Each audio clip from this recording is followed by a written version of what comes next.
सविता भाभी की rice plate.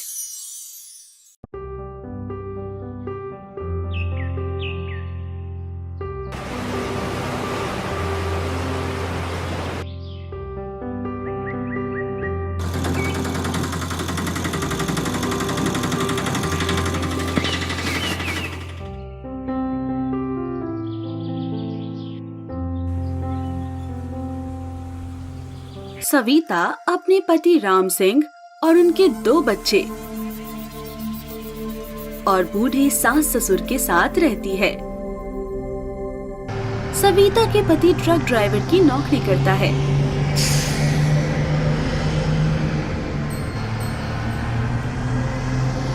वो हर महीने ट्रक में माल लेकर कभी ये शहर कभी वो शहर जाते रहता है।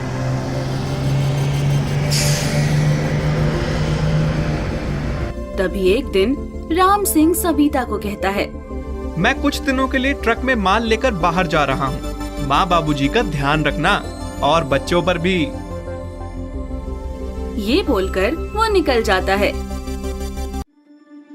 दूसरे दिन सविता बन ठन कर बाजार के लिए निकलती है। 2 बच्चे की माँ होने के बावजूद वो जब बन ठन कर सड़कों पर छाती तान कर चौड़ी कमर मटकाते हुए जब चलती है तो जवान से बूढ़े तक ललचाई आंखों से देखते हुए आहें भरते हैं।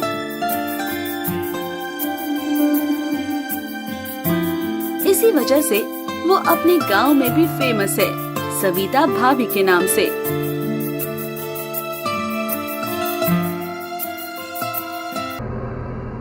तभी एक दिन खबर मिलता है कि उसके पति राम सिंह की ट्रक पलटने से दुर्घटना में उसकी मौत हो गई है। ये खबर पाकर घर में कोहराम मच जाती है। कुछ दिनों बाद एक दिन सविता घर में उदास बैठे बैठे सोचती है कि घर कैसे चलेगा, मुझे ही कुछ करना पड़ेगा। तभी उसकी पड़ोसन मिलने आती है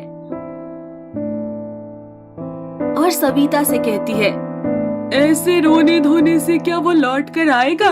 जिसका जाने का वक्त आता है भगवान उसे किसी ना किसी बहाने अपने पास बुला लेते हैं। मैंने सुना कई दिनों से तेरे घर का चूल्हा नहीं जला, इसलिए ये खाना ले आई हूँ।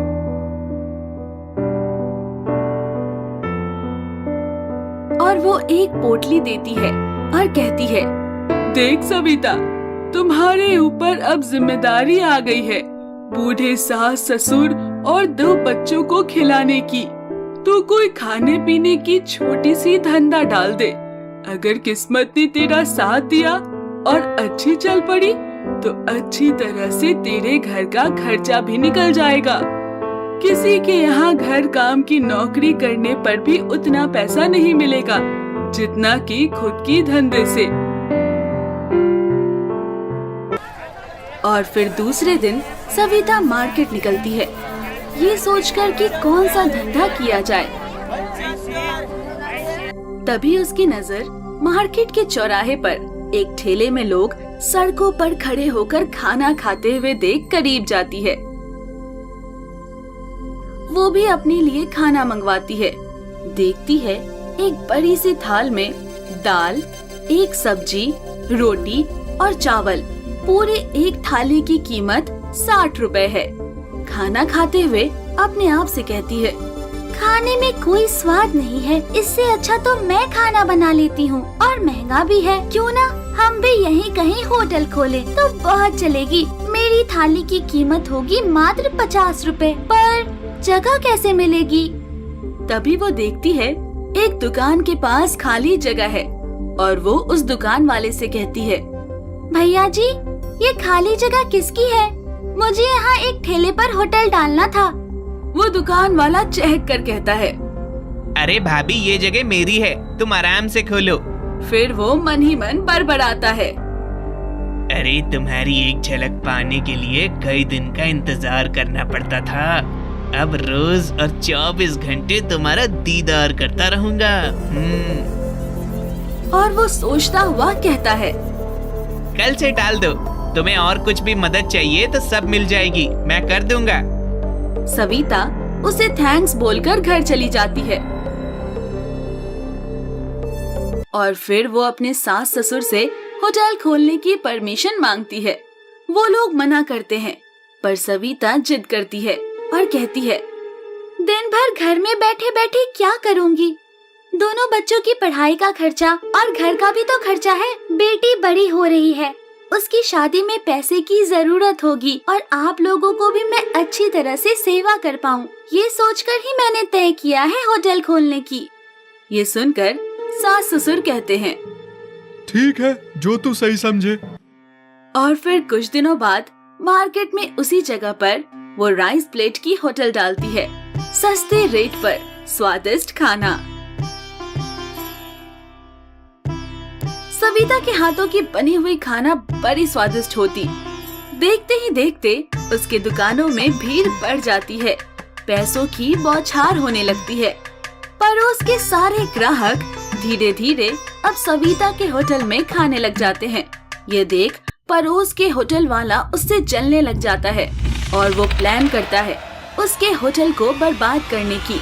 और एक दिन वो रात को होटल को जला डालता है। दूसरे दिन सुबह जब सविता अपनी होटल जली हुई देखती है तो वो खूब जोर जोर से रोती है। ये देख पब्लिक वहाँ जमा होने लगती है, सभी अफसोस करते हैं। तभी वहाँ एक पुलिस जीप आती है। जीप से इंस्पेक्टर और हवलदार पड़ोस के होटल वाले को हथकड़ी पहनाकर सविता के पास आके कहता है, इसने तुम्हारा होटल जलाया है। रात को ही जलाते वक्त इसे अरेस्ट कर लिया था और इसने अपना गुनाह भी कबूल कर लिया है और जो भी तुम्हारा नुकसान हुआ है उसकी ये भरपाई भी करेगा।